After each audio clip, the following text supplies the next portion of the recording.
दोस्तों कल से बिहार में विधानसभा चुनाव का पहला चरण शुरू हो रहा है, लेकिन उसके पहले आप सभी लोग को यह जान लेना चाहिए कि कौन सी पार्टी आप लोगों के लिए सही है, कौन सी पार्टी ने आप लोगों के लिए क्या करा है और वो आगे क्या करने वाली है। इन सभी का संक्षिप्त विवरण हम आपको इस वीडियो में बताने वाले हैं। तो दोस्तों इस वीडियो को बिल्कुल भी स्किप ना करें और लास्ट तक जरूर देखें, तभी आप अपने लिए एक सही नेता और सही चुनाव कर सकेंगे। दोस्तों सबसे पहले बात करते हैं विधानसभा चुनाव की, जो कि बिहार के पहले चरण में 121 विधानसभा सीटों के लिए 6 नवंबर को वोट डाले जाने हैं। पहले चरण की सीटों पर चुनाव प्रचार का शोर थम चुका है। सभी को सुनने और गुनने के बाद मतदाता अपना फैसला किस दल के पक्ष में ईवीएम में कैद करेंगे, अब इंतजार इस बात का है। प्रचार थमने से मतदान के बीच इंतजार की इन घड़ियों में बात राजनीतिक दलों और गठबंधनों के ताकत कमजोरियों की भी हो रही है। तो दोस्तों सबसे पहले बात करते हैं सत्ताधारी एनडीए की।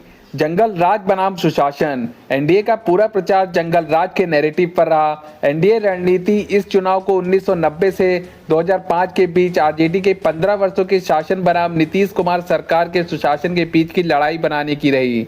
प्रभावी नेतृत्व रहा है प्रधानमंत्री नरेंद्र मोदी का और मुख्यमंत्री नीतीश कुमार बिहार में लोकप्रिय नेता हैं। मोदी और नीतीश दोनों ने कई रैलियां की जिनमें भारी भीड़ उमड़ी है, खासकर महिलाओं की। सरकार ने 1.25 करोड़ से अधिक महिलाओं को 10,000 रुपये नकद दिए हैं। वहीं एनडीए ने अपने घोषणा पत्र और 1 करोड़ रोजगार सृजन, महिला सशक्तिकरण, किसानों और बुनियादी ढांचाओं के बीच विकास पर केंद्रित रही है। वहीं सत्ताधारी गठबंधन को इन वादों का लाभ मिलने की उम्मीद है। अब एनडीए को अगड़ी गैर यादव ओबीसी और एबीसी के साथ ही दलित महादलित समीकरण से जीत का भरोसा है।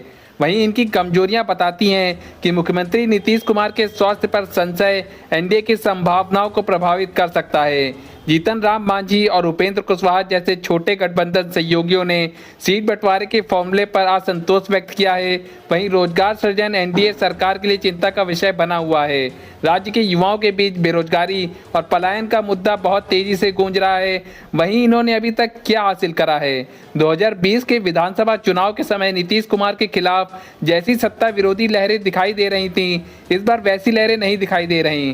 तेजस्वी यादव अकेले ही महागठबंधन के अभियान का नेतृत्व कर रहे हैं और उन्हें कांग्रेस से बहुत कम समर्थन मिलता नजर आ रहा है। वहीं नीतीश कुमार की सरकार के महिला सशक्तिकरण की योजनाओं के कारण इमोशनल कनेक्ट का लाभ एनडीए को मिल सकता है। वहीं बात कर ले तेजस्वी यादव के नेतृत्व में मजबूत नेतृत्व दिखाते हुए महागठबंधन मजबूत चुनौती पेश कर रहा है एनडीए के लिए। वहीं जातिगत दलबल और बदलते समीकरण एनडीए की संभावनाओं को प्रभावित कर सकते हैं।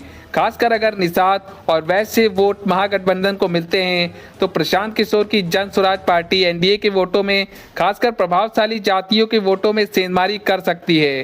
वहीं आइए बात कर लेते हैं महागठबंधन की ताकत के बारे में। महागठबंधन ने आखिरकार एक संयुक्त मोर्चा पेश किया है जिसमें तेजस्वी यादव मुख्यमंत्री पद के चेहरे और मुकेश सहनी उप मुख्यमंत्री पद के चेहरे हैं। वहीं तेजस्वी यादव का युवा चेहरा बनकर आरजेडी ने रणनीतिक रूप से युवा मतदाताओं को लक्षित किया है, जो विधानसभा चुनाव में एक महत्वपूर्ण फैक्टर होंगे।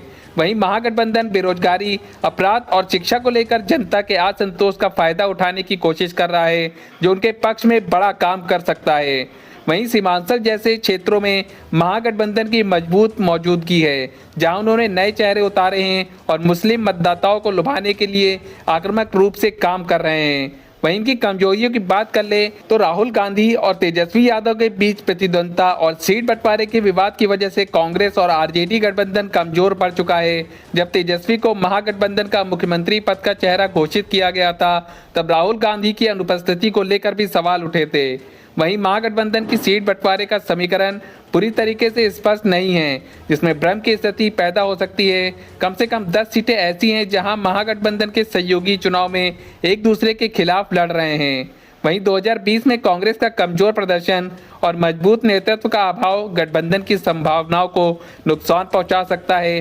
वहीं कांग्रेस महागठबंधन में कमजोरी कड़ी बनी हुई है और विपक्षी गठबंधन की संभावनाएं बहुत तक ग्रैंड ओल्ड पार्टी के प्रदर्शन पर भी निर्भर करेगी।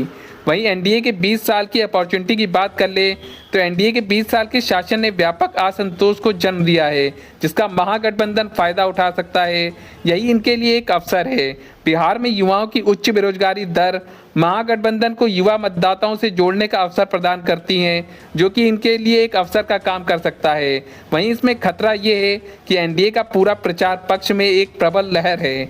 लोग इस चुनाव को सुशासन और कुशासन के बीच की लड़ाई के रूप में देख रहे हैं। वहीं प्रशांत किशोर की जन स्वराज पार्टी सत्ता विरोधी वोटों को विभाजित कर सकती है। ऐसा हुआ तो नुकसान महागठबंधन की संभावनाओं को पहुंच सकता है। तो इन सभी संभावनाओं को मिलाकर देखा जाए तो एनडीए महागठबंधन पर भारी पड़ सकती है, पर महागठबंधन भी अपनी पूरी ताकत झोंक चुका है, तो इसलिए कुछ भी कहना अभी गलत होगा। बाकी इस चुनाव में क्या होता है, एनडीए जीतती है या महागठबंधन, तेजस्वी सीएम बनते हैं या नीतीश कुमार, ये तो आने वाला वक्त ही बताएगा। पर आप इस तरह की खास वीडियो के लिए हमारे चैनल को सब्सक्राइब कर ले, ताकि आपको बिहार चुनाव और देश विदेश से संबंधित सभी महत्वपूर्ण जानकारियां आपको मिल सकें। तो मिलते हैं नेक्स्ट वीडियो में, तब तक के लिए धन्यवाद।